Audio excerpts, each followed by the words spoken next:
All right. I think we are recording. All right. So I'm going to introduce you, Trevor, just briefly, and then we'll just dive right in. How's that sound? Sounds good. Okay. So today we got Trevor, and I'm super excited to talk with Trevor because, and we'll get into all the reasons why exactly. But like so many people, he had started on a diet journey for a various reason, and it's a reason that's not necessarily the same as everyone. It's not just all about fat loss, which is kind of the same reason how I came upon carnivore. So, Trevor, if you don't mind, I think if we start from the beginning, I think that would help people as far as context, because you were a wrestler, right? Right. Right. So, tell me about that and the diet you followed and all about that. Okay. So I graduated high school back in like 2008. So obviously diet and nutrition was a different world back then. Yep. So, we had spaghetti dinners before every wrestling meet, the night before every wrestling meet, carb up, get ready. But, we worked out a way I like to work out now. And I think, we can dive into it a little bit later, but I think the diet and the way I train and everything kind of coincide. They're both super simple, but no. So I wrestled. I have a pretty high metabolism. I've been able to maintain a pretty low body fat, but I've always had aches, pains, just silly little annoying things you get from sports, injury, working out, all those little things. And then more recently I started developing some mental health issues, and I wasn't entirely sure what the root cause of all of it was. I dealt with a little bit of trauma last year, just some personal stuff I had going on. And I really think that triggered it, but I couldn't wrap my head around it. My wife, she's into, meditation. She was a vegan for a while. We can talk about that a little bit later too. Let's definitely talk about that.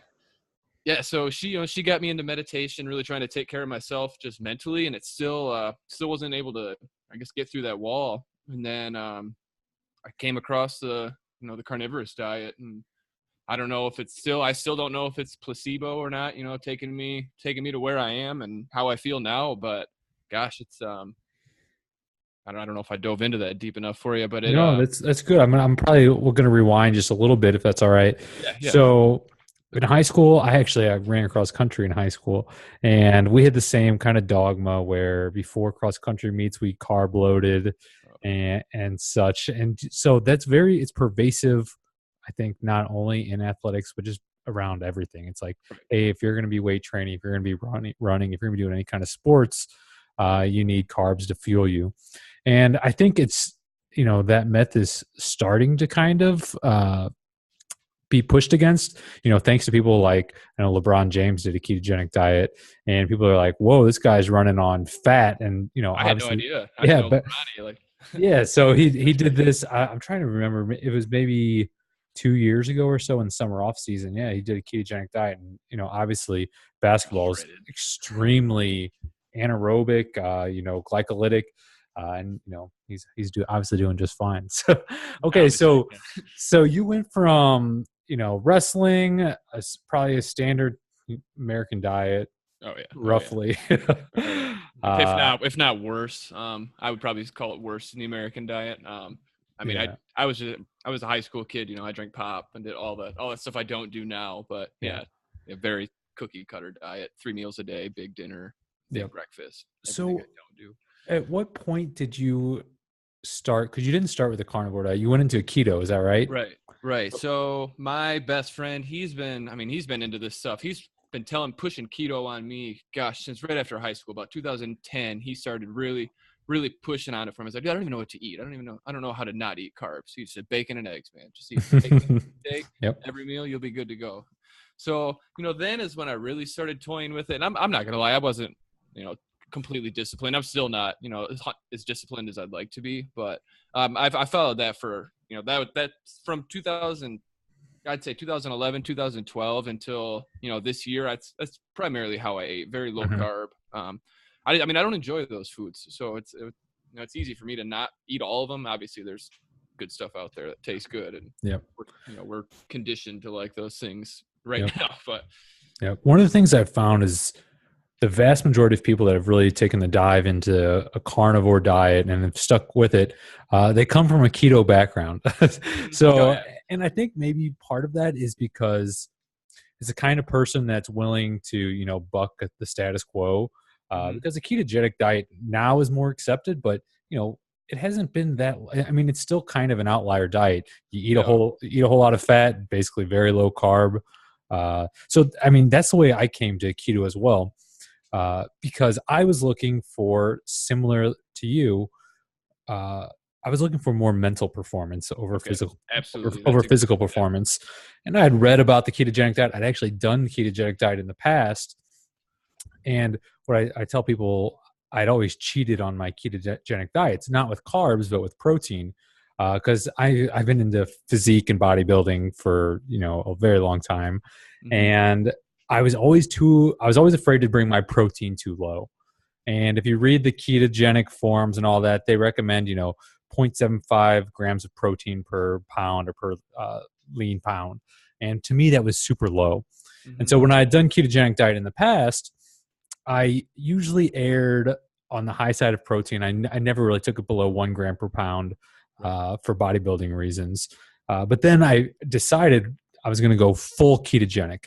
And so I did lower my protein down below 1 gram per pound, and I lost a ton of muscle. And so that, what fully going into keto and not getting the benefits that everyone had talked about led me to further research and eventually led me into the carnivore diet.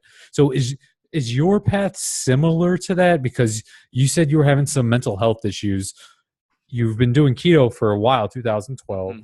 That obviously didn't resolve those. So kind of like walk me through, at what point did keto help? At what point did keto transition to carnivore, and kind of what you experienced there? I think around 2015, I stopped drinking alcohol, like pretty much cold turkey. Yep. 2014, I cut it out cold turkey. It's huge. I mean, anyone that drinks and cuts it out knows what that does for their Yep. life. But that's when I really started taking my diet a lot more serious than what I was before. I was just eating to stay healthy. I wasn't working out at the time. I was just eating to not get fat, really. Yep. Because I mean, that's my biggest. I think it should be most people's biggest fear.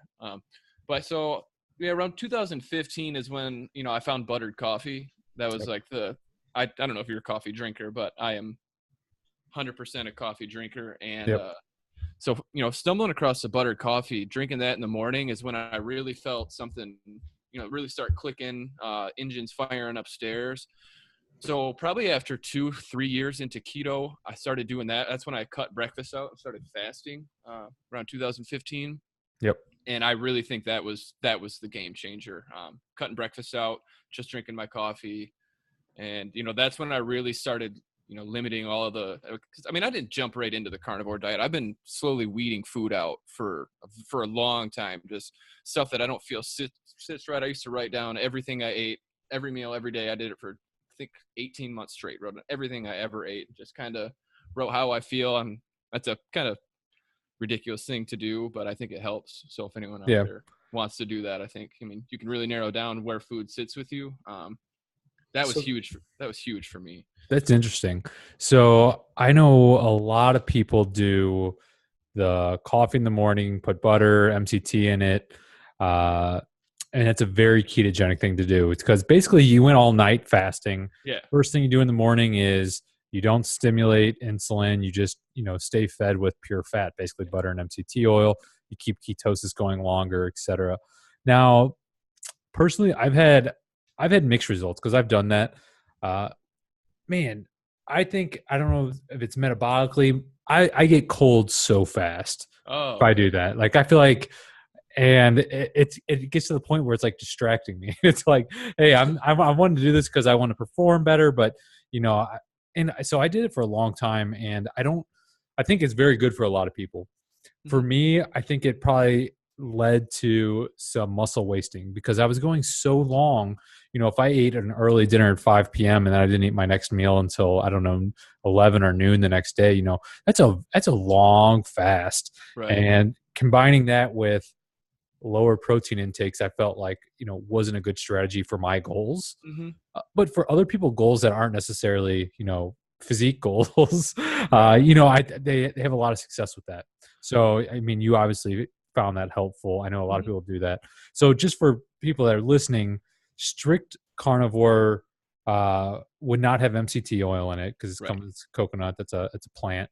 And I mean, technically, coffee it comes from a plant as well, and it's not strictly carnivore. So I was going to ask you: have you tried eliminating coffee at any point? Uh, oh, not yet. Not yet. It's Okay. something. It's something I think it's the only addiction I have. It's the only addiction I have left. So Yeah. I'm not ready to kick it to the curb yet. I don't know if I'm ready to be myself, but it's something I'd like to do. My wife's cut it out. She drinks what she drinks, some sort of tea, some non-caffeinated tea she Yeah. drinks. But no, it's something I'd like to get rid of. We stopped buying MCT oil. We just use butter now. Yep. We load it up heavy That's with good. butter. We cut the MCT oil out. We should just double up the butter. It's still good. It's like putting creamer in your coffee. Yeah. So I mean, the reason I ask about the coffee is a lot of people. I shouldn't say a lot of people. A lot of carnivores drink coffee. You know, probably the majority, I would say. But I know a good amount of people that when they cut out coffee, that made all the difference. Like it was, their life was night and day. I know someone they had migraines. They suffered from migraines basically their entire life, and it was not until they were on every pharmaceutical pharmaceutical you can imagine. It wasn't until they cut out coffee that made all the difference. So I've been a coffee drinker for over a decade, but what I did, it's a little bit ago, but I did 6 months of strict beef and water. I cut coffee, I cut everything, and I kind of did that to set an ultimate elimination diet in a way to speak, a Mm-hmm. baseline. And then I put coffee back in, and I haven't felt any ill impacts since bringing it back in. But it's something that I usually when people ask, I'm like, you know what? It's worth cutting it out for 3 months or six Mm-hmm. months. It does take some time to wean off it and whatever, Reset a little to bit. reset Yeah. exactly. And and if you want it back in and bring it back in, you're all good. But for some people, it does make all the difference. Right. That's a good thing to say too, because it's caffeine's a drug. I mean, if you look at it in any way, it's a drug. It's an Yeah. upper. It's any sort of upper, and with anything, it's probably best in moderation. I definitely don't use it I drink it every morning. That's the only time I ever drink it, except right now because I'm working third shift while I'm here, so I'm drinking pretty much every waking second I'm alive. But Yeah.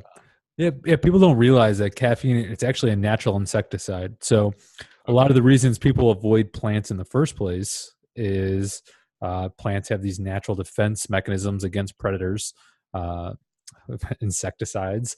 And so these things actually cause a lot of harm for humans as well. And so, caffeine is a natural insecticide. But, I the dose has a lot to do with things, I realize, and Mm-hmm. so if you eat it's very different eating some raw whole food versus a refined concentrated extract version of that. So your Mm-hmm. body's evolved to be able to adapt a certain amount of that, but when you overload it and it can no longer handle vast quantities of these plant poisons, as I call them, is when people have effects, and some people have higher thresholds than others. Yeah.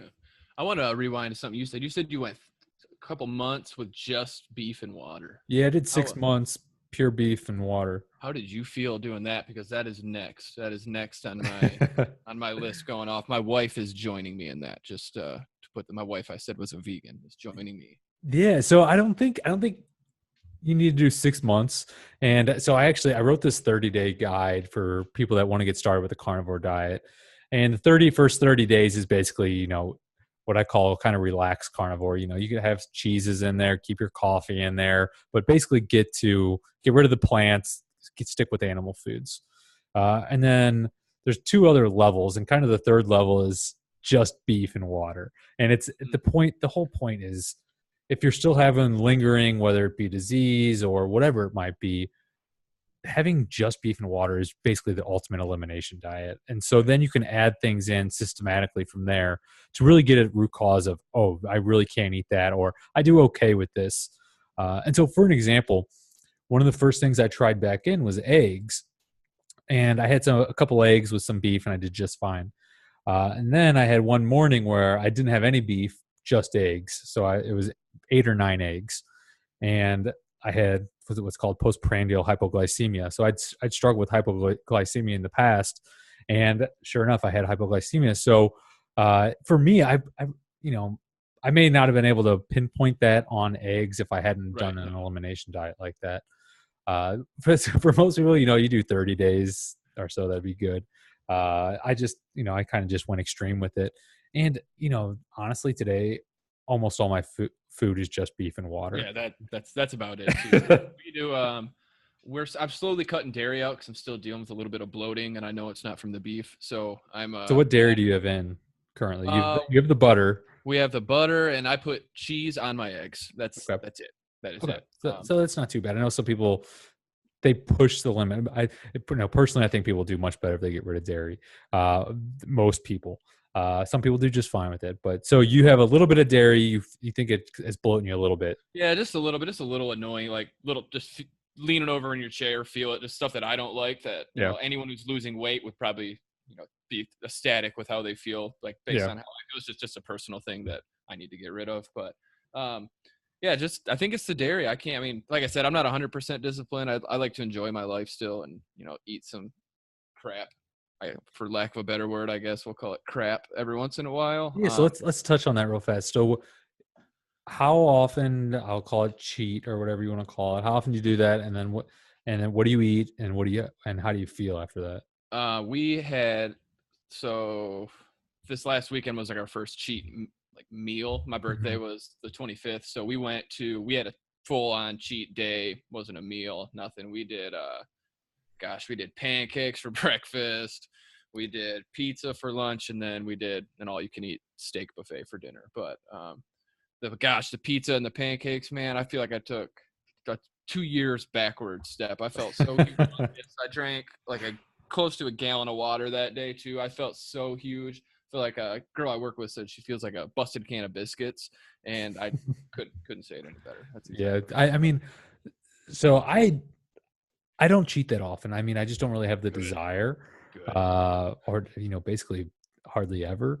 But I hear a lot of stories of when people are like, "Oh, I just wanted to have that, whatever it might be," and then they regret it quite Immediate. deeply. Yeah. And As soon as. it's not because of guilt necessarily, but it's just because it made them feel like death. Mm-hmm. Uh, so I mean, I've seen. I think that's pretty common.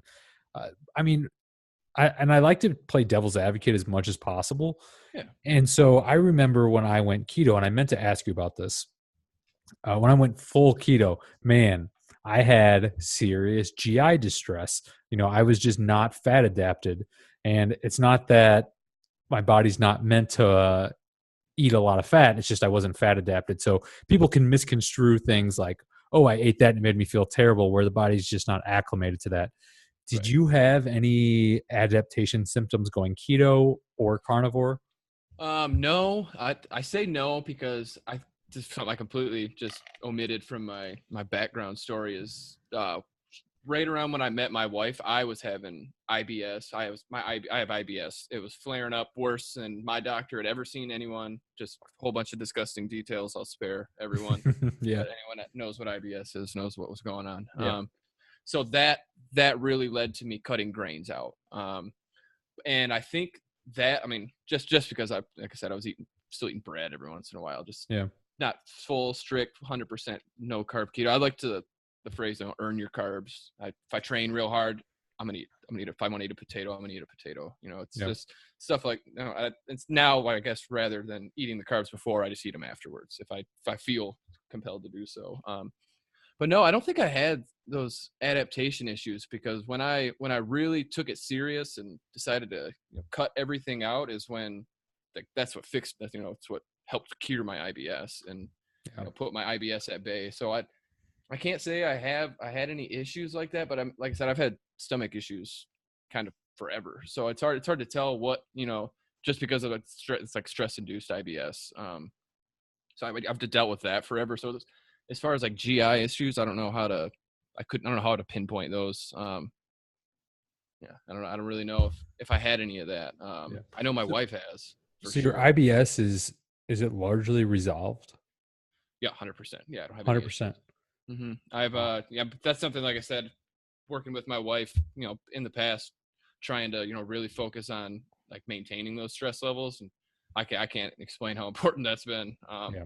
Just really just trying to. It's not even about like maintaining the stress, just doing more things that I like to do rather than what I feel like other people need me to do. Yeah. And I mean, that's a whole other conversation, but that was huge for me. And I mean, a lot of that boiled down to just eating the food I like. I love to eat steak, Yeah. It's my favorite thing in the world. I look forward to every single meal. So I mean, Yeah. what's not to be happy about that? Yeah, and I mean, I get asked that probably every day. Is they're like, "Don't you get bored of eating the same thing every day?" Yeah, no, no. I No mean, way. literally, that's No all I way. want to eat. It's like, oh, and anything else that might look tempting looks unsatisfying as well. Right. Like if I Yeah. see sugar, it might be like, oh, that would probably taste good, but I know I Yeah. would not be Yeah. That'd be satisfied. good. That'd be a good, just like what I can't even think of the expression. Yeah. I don't know. Just quick. Yeah. There's a, yeah. What I'm talking about. But Yeah, so I kind of want to talk about your wife. So she was a vegan, and now she's turning the corner, yeah. 180 degrees Yeah, to we'll give carnivore. the backstory on Kayla. She's awesome. Shout out to Kayla. Um, so I met her. That's all she ever talked about is how she wanted to be vegan. She wasn't vegan when I met her. I was. I mean, I've been a huge meat eater my whole life. Anyone that ever knew me before I took on the carnivore diet probably could have told you it was coming. That I was just gonna cut it out. I love steak. So she did too, but she hates factory farming. She hates it, more than absolutely anything on the planet. So Yeah, she just took the liver, said, screw it, I'm not eating anything. I'm not eating any meat. And I mean, she fell apart. She'll tell you, she fell apart doing it. Her mental health started slipping. Her anxiety started to come back. I mean, she's having to shovel grains down her throat just to, get any sort of, substance to her diet. And I mean, she's a grazer. She likes to graze. I mean, that's how she eats anyway. She can sit down and eat a big meal, but she'd rather, nibble all day. So ideally, I mean, it's a perfect diet for her. hmm Being able to nibble on, she loves fruit. She doesn't like vegetables. So I don't know why wanted to go down that path, but it was just to keep animals from dying. And once I switched over to this, she started seeing the benefit in me on just, narrowing down to meat because before I ate a lot of meat, but I wasn't eating what she would call mindfully raised meat. yep, And I had kind of like a revelation with that as well. And I also no longer support the factory farming. I don't know yeah. how to pinpoint who does what with their meat, but we got a good local farm here. So That's the way to do it. yep. So we go there. We haven't been able to see the cows yet, but she's she's eating meat again. I wish she'd kill me. And now that I don't know the actual date she started, but just one night she's like, give me a piece of that steak.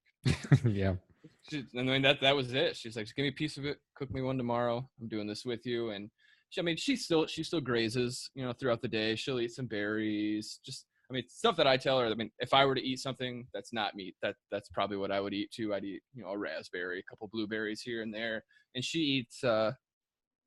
She got some pecans at home and some almonds. I mean, really, that's about it. She'll eat a little bit of that stuff, and then she'll eat a ribeye with me for dinner, and yeah. that's cool. I mean, she hasn't. I can't say she's felt she's had a turnaround, like, I guess, with her mental health, but as far as her physical health, she's only been doing it about like a week and a half. I really don't think it's even been that long. She's She's brand slowly, new. yeah, slowly easing back into it. But I mean, she's good. She eats about a pound of meat a day. But as far as like results, I can't say she's experienced any yet. But she's been weight training, so I'm curious to see where that goes with her. Yeah. So how many pounds of meat are you eating a day? Probably close to three. Close to three. Between 3 and 4. Yeah, I put So her away. I'm pretty similar. What's your height and weight? 6'3", 200. Okay, Pretty. just to help people get some idea. Oh So yeah. I'm 5'11", 170 pounds, and I'm eating Okay. about 3 pounds of About meat same. a day. Yeah. So it's interesting. There's a range, There sure is. We're not Sean Baker eating 6 pounds a day. That dude's insane. yeah, But he's he's also not 6'5", 250. So 250. yeah. And for those that don't know, Sean Baker, he is an orthopedic surgeon. And he also, like many people, he went to ketogenic diet for performance reasons, was unsatisfied or was looking for more as far as results. Slowly got into carnivore, and he's very well known in the carnivore community because he was on the Joe Rogan podcast, and from there, things have kind of taken off. So yeah, people that want more information, Sean Baker's a great resource. Wealth of knowledge. Yeah, and Wealth of knowledge. he's all over social media. Oh yeah. Little too far. If I were to have if I were to do it differently, I think I'd leave the vegans alone. Yeah, I think so too. And vegans, I think, give him a lot of trouble. They And do. They give a so, lot of people a lot of trouble. I've been slowly reading more about how malicious some of those vegans can actually be, but yeah. yeah, it's a small fraction. I think there's a lot more good I ones think around. that's how it is in most things. Mhm. There's a small majority that make a bad name for the Yeah, rest of for them. everybody, for everybody. Yeah. So So did you? I was gonna ask, how did you find out about the carnivore diet before Sean Baker was on Joe Rogan? Because that's yeah, where I was. That's where I was introduced. yeah, that's interesting because I was doing, I would call what was a keto carnivore style diet. Okay. So I did the full ketogenic. I was losing so much muscle. I wasn't feeling any better. So I started researching a lot about plants. Yeah, I went deep into lectins, and so I started eliminating all plants. And so for a good amount of time, I still had some keto foods. Like I still had MCT in my diet, but I was mainly eating just meat and added fats. So it was pretty close. Then I'm trying to remember exactly. Some friend, they're used to me doing crazy diet stuff, and Right. they're like, "Hey, there's this guy on Joe Rogan who eats a similar diet," and I saw that Sean was doing it, so I wasn't the only like crazy one because I didn't know like this people were actually doing a meat only diet. Like that sounded crazy. So Absolutely so crazy. yeah, so I did. I saw that Sean was on Joe Rogan, and shortly after that, I'm trying to think. I was basically full carnivore then, but I think when I saw Joe, that's when I eliminated MCT and all the supplements. So I was taking a bunch of vitamins. That's Uh, something else that I've completely cut out myself is vitamins, and I don't think many people know that about. I mean, I don't know how many people don't take multivitamins, but I've felt no need to take them. I was taking them right when we moved to Cincinnati, so around February, and I've cut them out since taking on the diet, and I feel completely fine. So yeah, I think that was a good little point to make there. That yeah. So I think it was around Thanksgiving of 2017 is when I started the full on beef experiment. So I was which makes sense because 6 months is just passed up. Uh, and I'd eliminated all the supplements in that time too. And since then, I tried I was like, oh, let's try in vitamin D was one of the supplements, K2. Let's take a vitamin C. So I tried in some other supplements that I'd been taking. And, the reason for me doing this was kind of my thought is this. If you're super deficient in something your body needs and then you give it to it, you generally will feel a difference. yeah, Not always true, but generally speaking, when your body's starving for something or seriously lacking something, and then you give it, you can tell the difference. mm-hmm. And so tried these supplements and I felt no difference. And kind of a good example is this is so I have treated sleep disorders. I'm a dentist that specializes in treating obstructive sleep apnea. And people with obstructive sleep apnea never get a good night's sleep. And so I won't bore you with like the You anatomy, what's wouldn't bore going. me. You have all my attention right now. Unless you But get a good night's sleep. That's yeah, all but good. people with sleep apnea, they basically never get a good night's sleep. And their daily energy becomes a new normal. So they think they have a normal amount of energy when really they're sluggish as can be. And when when their sleep apnea gets treated, they get a real night's sleep for the first time. And then their energy that they realize how bad things were. And so that's what I was wondering when I was trying these supplements. I was like, maybe I am deficient in magnesium or vitamin D or whatever. And I was like, if I put it back in, and I don't feel bad, but if I put it back in, maybe I'll notice it. And man, I noticed nothing. Not Nothing. none of the supplements I've taken noticed anything. On the contrary, when I added in significant red meat, which had been lacking from my diet, I felt so good. And I was very hungry initially. And I'm curious, want to ask you about this too. So when I went heavy beef, I was hungry, like ravenously hungry. Mm-hmm. It's like my body was starving for animal fat and cholesterol. Did you experience anything like that? Because I know other people have experienced similar things. Definitely. I have a pretty out of control appetite as it is.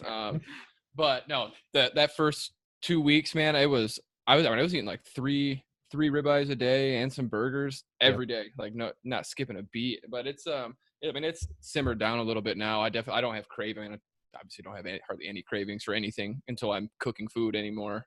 Yep. Then it gets kind of out of control. Like Man, once I start cooking, it's like this has got to be done see, now. that's what I think so many people experience. That's what makes me nervous about some people starting the carnivore diet with not having real expectations, or I shouldn't say real expectations, but they come to it for fat loss, and Mm-hmm. then they're very hungry because their body's been starving for fat and cholesterol and these vitamins and nutrients that basically they're malnourished. And Right. so when they give it the body nourishment, the body's just starving for more. And they're Mm-hmm. like, well, I want to lose weight, but they're ravenously hungry. Mm-hmm. And I tell people, I'm like, okay, step one is you got to get healthy first. Like once you get healthy, my appetite regulated. It sounds like your appetite regulated. That happens, but it might take a couple months. You might gain some fat for a couple months. It's like you almost got to just say, Yeah. okay, I'm okay with that, and Let everything get stabilize. healthy first. Yep, that was huge, man. I didn't know what was going on. I was having some weird in that I think I talked to you a little bit about it. Like during the adaptation phase, I was peeing Yeah. like every 5 minutes. It felt like I was peeing, and it was about an ounce or two of water, like just very clear liquid. It's just so Yep. weird. But I beefed my salt up a little bit, put a little more salt, and then pre-workout I'd take a little shot of salt water. That So I don't I'm glad you mentioned that salt. Like people fear salt. know. Oh, That's been dogma and everywhere. Man, mhm. salt is your friend, especially on a carnivore diet. But like, Or any low carb. I think I mean, it's so important. Performance will go up. You'll feel better. Like people undereat salt. Like don't get near the sodium they should, especially on a low carb diet. Like that's one of the first things when people are saying they feel bad. I'm like, man, you need salt. Mhm. You need to eat enough, and you need salt. Like those are the two big things. And I think the fear of it is just, I mean, it's obvious people just fear it, that they're going to retain water, and I mean, that's not the Yeah. case. No. Yeah. I can tell you, it's not the case. It's not what's going to happen. But Yeah. no, taking that pre-workout, I mean, I've never been a big pre-workout guy. I usually just kind of go on, halfway full stomach, just good, well-fed body. I'll go and be able to train pretty hard. But taking that shot of salt water, I can't remember who I saw do that. There's no way that works. I might have been Sean Baker talking about it. I've kind of been dabbling with some of the stuff he rambles about just to see, because he's a pretty fascinating guy. So Just I'm glad you mentioned that. So your pre-workout is salt water. It's not yeah, something yeah, else. just salt water. Okay. So and something that I did experience, and I wonder if you did, is I had two experiences that come to mind where I had really bad cramps. One was, I want to say, I was already adapted to carnivore, and I woke up, it was 3 4 in the morning with a major calf cramp. And that's like, I don't know how to, i I feel like I'm understating it because I thought I was going to die. Nope, I know exactly I what you couldn't move. And then and then actually semi recently I was working out. I was actually doing an ab workout, and I had an abdominal cramp, I've never and had one it of was very those. bad. But one of the things is I was like, but both times I was like, you know what? I think back of it as like I didn't have any salt that the day before. I was dehydrated. Mm-hmm. So I'll think, I'm like, if I'm going to the gym this afternoon, and I salt my meat pretty generously now, but if I didn't, I'm taking, shots of salt water. Mm-hmm. Big, and it's almost, impalatable. It's disgusting Oh, how it's much. horrible. Yeah, but So it's like horrible. I get it down. So that's what you're doing. Have you had any cramps or anything like that? I've had a couple, like post squat day. I'll get up, my quads will cramp up. Not so much lately.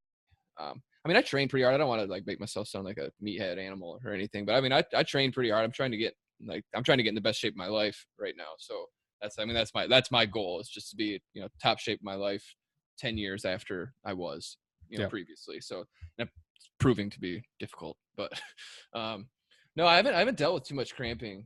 Like I said, just a couple in the legs, and I have had a nasty cramp calf cramp going down the stairs, just crippled me, toes curled over, Yeah. put me down. But Yeah. not so much anymore. But like I said, I've always salted my steaks, like just absurdly almost, just because a cooking method I learned a while ago. So I mean, I salt everything pretty heavily. I don't fear it. So Yep. Yep.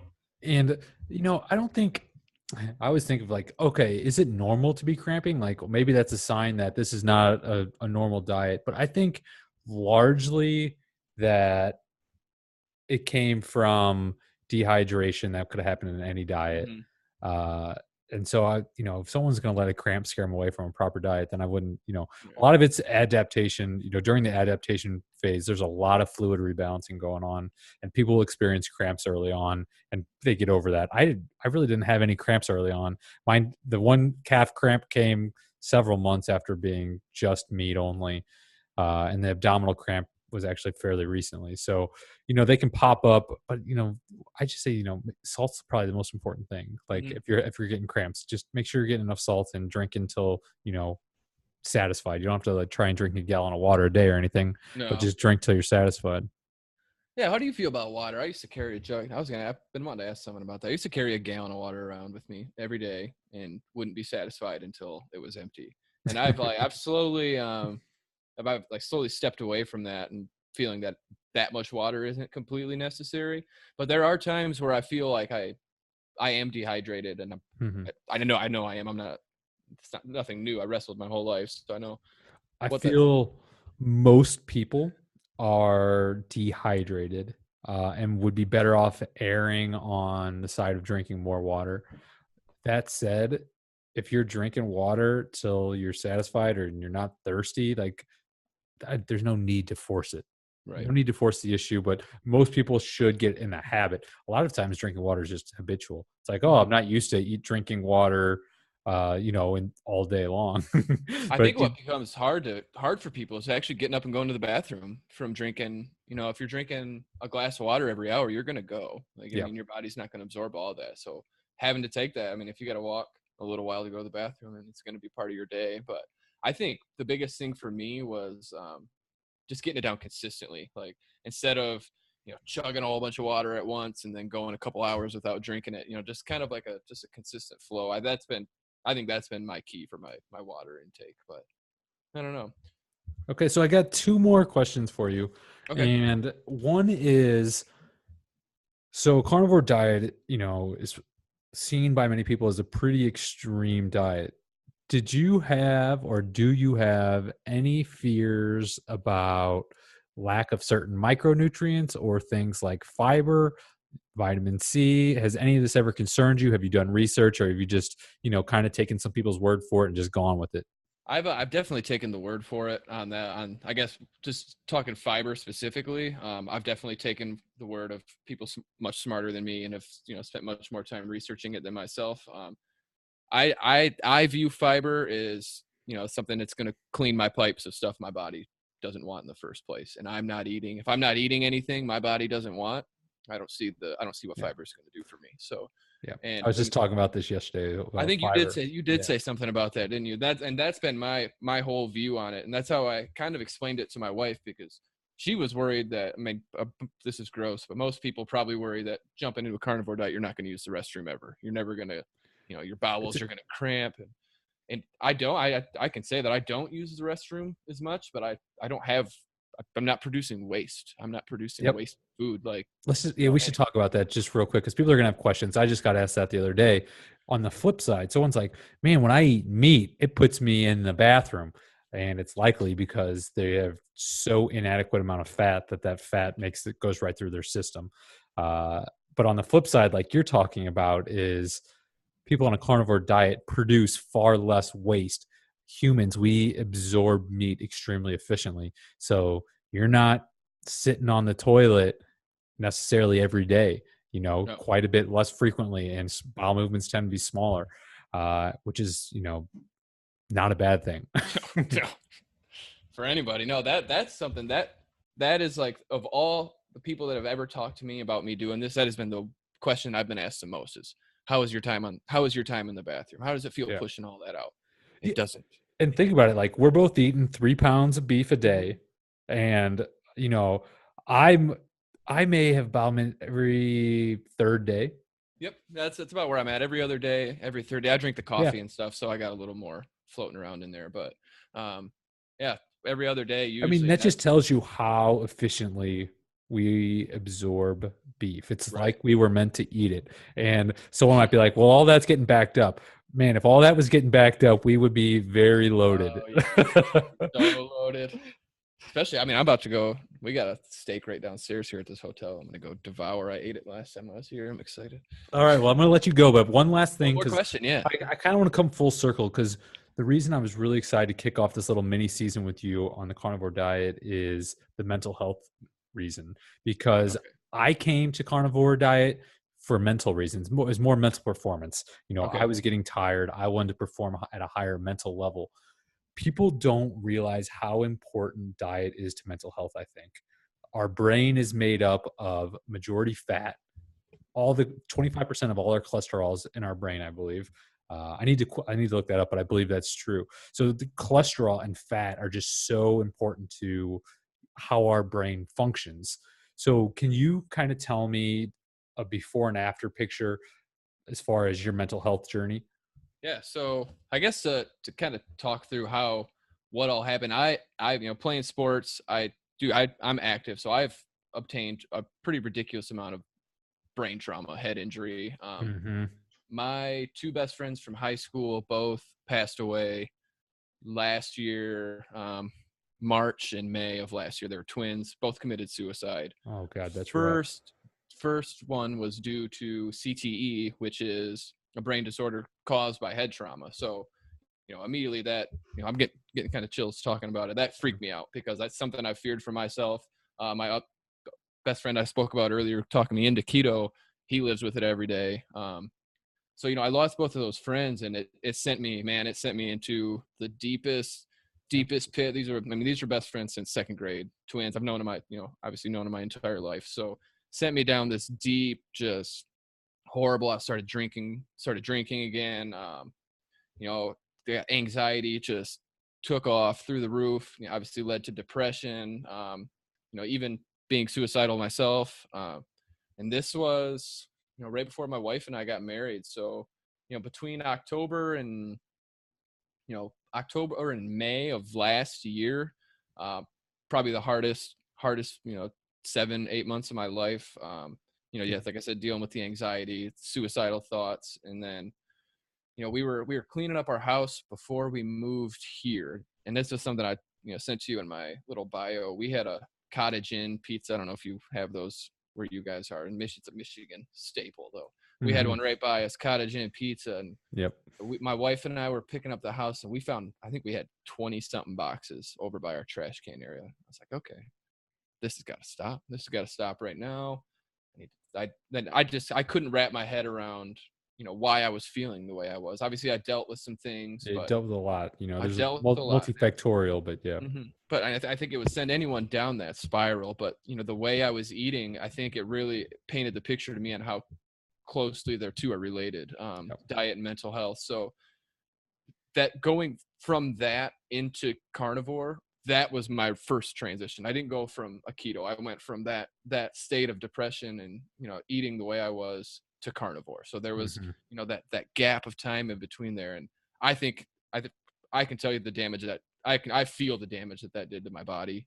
Still even now, working through it, but so that's how I was then. And I mean, now I feel like almost like a different person. I obviously, those anxiety and depression things, I think they were there Yep.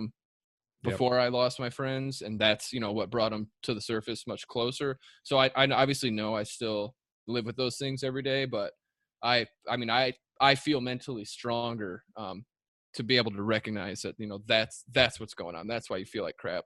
Yep. It's not your fault. You just have these things. Yep. To me, that has been the biggest thing I've overcome. It's just like that mental strength to this is your anxiety, this is your depression. You know how to fix this. Go eat a steak. You'll feel And better. yeah, and so that's super interesting. And one of the things you mentioned was CTE. So for people listening, that's chronic traumatic brain swelling from playing things like football, contact sports, and there's been Will Smith did a movie on it, which was really Yes. good. Yeah. To show the devastating effects of that. But it's interesting to think that, you know, if you do have this brain, this CTE, this chronic traumatic brain swelling, uh, and by feeding your brain a diet that is really meant to eat high fat, high animal product diet, perhaps can give that brain a chance to heal. Whereas without that, maybe that healing doesn't happen. Hmm. Yeah, it was huge, man. It's that has been my, if I could have a vocal point of this whole diet, that's my connection. I love what it's doing for my training. I love what it's doing for my physique.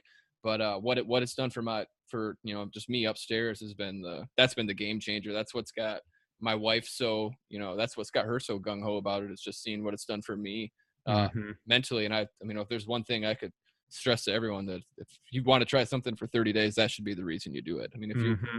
if you're sitting there and you're just upset and you don't know why, change your diet. I mean, I think it'd be a great first step. And I mean, it really helps me. I mean, it helped me be like just a more simple person. I like to overcomplicate. And I told you, I wrote down every meal I ate for 18 months, man. That turns a person into a psychopath But fast. you're right, man. People just overcomplicate it. I'm guilty. Like Oh, yeah, I'm still guilty. I think I get some pleasure out of trying to make things Yeah, way harder than it has to be. But absolutely. man, you're right. It simplifies, Hmm. simplifies life. Yep. And I'm right there with you as far as I think a common saying is people kind of come to the diet for fat loss, but they stay for the mental benefits. Right. You and I came more for, it sounds like, the mental aspect, Right. but that's what's kind of keeping us around. And the physical side effects are great as well. My training Right. is back, to where it was and beyond before I did the Mhm. keto that wasted my Right. wasted 20 years of the gym work. But yeah, for me, it's more the mental aspect of having energy and feeling good and Mhm. actually like being able to live and not chronically worry about macros and not chronically count things. And Oh yeah, yeah. so I'm right there with you, man. Trevor, I want to thank you for all the time today and sharing your story. I Yeah. know a lot of people are gonna get a lot from this. I got one question for you before we take off. How do Yeah, you train? What kind of training do you do? I know you said you were into bodybuilding. yeah, I looked you up a little bit before we did this. I saw you were like yeah. part of the I muscle mean, science thing, but we could go on another whole hour about that. for But sure, for so I sure. mainly do bodybuilding style training, more like hypertrophy style Okay. training. Yeah. Not as much strength training, but I do some strength Part training, of it. not so much Olympic lifting. So mainly, I've always been more into the bodybuilding Okay. physique side. Just a real aesthetic look kind of thing. Yeah, and carbs have been like, hey, you can't do that without carbs. Right. Yeah. Yeah. How are you going to But get ripped and shredded without that? exactly, what about your muscle glycogen? What about all this? Okay. But we could definitely dive into those topics again. Yeah, I Another. train a little differently, so that'd be a. So, what kind of training are you doing? I do like the 70s interval weight training style stuff, like the Pat O'Shea style thing. So I'll do Okay. like I mean I did one right before we did this. It takes me about 45 minutes and I get what I need out of it. I'm really trying to build endurance. That's something I've always I guess like lacked, and I think this is kind of really helping me, but I've that's how I've simplified my training too. So I will do, we'll say like 3 sets of 5 to 8 of, well, we'll do, it's more of like obviously a circuit. So I'll do like a barbell snatch, like an overhead snatch, Yep. big movement, big huge full body movement, and then I'll sprint for 30 seconds, rest for 10 seconds, sprint for Yep. 30 seconds, rest. Do that, for 2 minutes or so. Take a 3-minute break. Do that cycle 3 times, and then I'll move into another set of movements, and I'll do like we'll do like a deadlift or a front squat. I'll do, set of 5 to 8 depending on what weight. I try to go heavy. I'm trying to get stronger, so I'll go heavy, and then I'll do like a long row or an 800-meter run, and Hmm. then take a 3-minute break. Do that 2 or 3 times, and then I'm really trying to get into. I'm working on flexibility with wrestling and stuff. I jack my shoulders and knees and up, so I'm really focusing on getting that mobility back. So I've been doing some pull-up bar stuff, and we don't have rings right now, but we're trying to get some rings, and I want to get into the gymnastics world. Really, CrossFit. I do CrossFit without going Yep. to paying $150 a month for it. Yeah. So, and one of the things that you bring up that's really important is people will always say, I want to gain 10 pounds. I'm like, all right. I need you to be a little more specific. Like, do you Yeah, want to gain 10 pounds of fat? Do you right. want to gain 10 pounds of muscle? Are you looking to be more of like bodybuilder, like hypertrophy? Are you Right. looking for strength? Because And those then, questions could take you from either a year down to a month, depending on how. and the whole strategy changes Yeah. based on what you want. But I find that people don't really know what they want. And Hmm. so I'm like, well, we got to get clear on your goals before we put some kind of strategy together on, how you can achieve that goal. But it's so important because like training like a bodybuilder is very different than training like a CrossFit athlete. Right. Uh, 100%. 100%. You do way more. You do more reps probably in a workout than I do all day, close to I it. mean, rep schemes, Yeah. it kind of, Right. I was talking with the ketogenic athlete podcast last week, and we dove into this a little bit. Uh, but basically, like, because Danny Vega, he's a big strength guy, Okay. Yeah. strong as an ox, and strength athletes, they want to lift as much weight as possible. So they want to they want to lift as much and make it as easy as possible. Hmm. Whereas bodybuilding, you're really trying to make the weight as hard as possible. So Right. you're often trying to find the lightest weight, making it as hard as possible. It's Hmm. totally like Completely different. Yeah. different stimulus to the muscle. They both, have points. So strength training, there's some hypertrophy in strength training is important, and Right. vice versa. Uh, but yeah, it really matters on like what are you What are your trying to achieve? goals? What are you Uh, training for? what That's the biggest thing is I never knew what I was training for. I was just trying to look good. right. And that who doesn't want to look good and how many different ways are there to do it? So Exactly. There, yeah. if that's someone's goal, there's a lot of ways Mhm. to skin that cat. Yeah, get But specific. that said, like this diet, I think I tell people, I'm like, if I was gonna go do a bodybuilding show, in 2 months, I probably wouldn't do a carnivore diet. But that said, long term, I'm not convinced that it's not the best You know, diet. longevity, that's 100% what I'm in, what that's what I'm in the game for. I'm not in it to look good tomorrow and, look bad the next day. Yeah. If I'm going to I just want to, just maintain a healthy body. That to me, that's more important than looking good. It's just, being comfortable and healthy, within your body. I mean, not everyone's going to have a six pack. I am to the point in my life where I believe I'm just not going to have one. We can get you one if you really wanted one. I don't care if I have one. I know my abs are strong. I know Yeah. someone could punch them and it wouldn't hurt me. So I mean, that's besides the point. I don't. It's happening slowly. It's happening more now than it ever has, just because I've been pretty strict. Yep. But we'll see. We'll see if it happens. Yeah. And I mean, you bring up a good point that I think we should tell people. Because a bodybuilding physique where you're walking around with, mid percent body fat, like 6% body fat, Yeah. 5% body fat, that's actually not a natural, healthy state. No.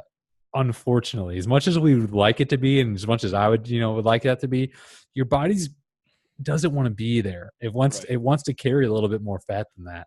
Hmm. And so I tell people, I'm like, hey, get to very good body fat. For a guy, if it's 12% body fat, you can probably do that. Carnivore diet, don't count macros, just Yeah, eat that's about when where you're hungry. I hang out. 12. Yeah. And I'm 12 like, if you really wanted to drop down to get, shredded up, then you can tinker with macros if you really want Mm-hmm. to. And, I can help people do that. But I'm like, 99.9% of people never get to that point. So I'm No. like, don't worry about tinkering. Don't worry about counting macros. Like, you're just not like that's for the 0.1% that want to do Yep. something silly. Want to be on a And stage. Someone that wants yeah, to be on a stage is for those or people. just going on vacation, they want to get ripped up for the beach. It's like, I Right. get it. If you want to tinker for a couple months and go Yep. from 12 to 6, you can do that. And you can definitely do that on the carnivore diet. But the vast majority of people, especially coming from keto, they're so used to counting macros that they just want to start counting macros with Oh, steaks. And I'm like, that's what my wife was trying to do. She's like, you should see how many yeah. calories you eat with your steaks. I'm It's like, like, it's about if you're 3,000. if you're not getting on Yeah. stage, or if you're not wanting to get single digit body fat, like really low body fat, Mm-hmm. like you really don't need to be doing that. I'll forever believe all those guys are on some sort of test. Also, they're all on some sort of testosterone. Oh, depending on What where stage you're looking, yeah, yeah. I know yeah, a lot of them are magazine covers. They're out there. Everyone's on something. yeah. I mean, depending on what kind of competition you're looking at, Mm-hmm. for sure. Yeah. All right, Trevor, appreciate the time. Yeah, we'll do it again. We'll do another one. So if people want to reach out to you on social media, do you want them to? And if so, Yeah. where would they find you? Carnivore Craze on Instagram. All right. Instagram's That's the place to be. yeah, that's all I got. Man, Instagram's it. I like Twitter too, but I feel like I'm the only one on it. Yeah, I have one. I can't. I honestly couldn't tell if I don't know if I've ever posted anything on it. I definitely have one. Don't follow me. No one follow me. Yeah, no one follow me on there. Follow me on Instagram. I post a bunch of steak. I think I cook them pretty well. So yeah, that's all I got. Yeah, Awesome, man. to Trevor, do thanks another for the one. time. Yeah, if you ever want to talk about training, I'm always down. That's We'll do it. what I love to do. So all right, man, I appreciate it. All Thanks right. for having me on. Have a good one. See you, Trevor.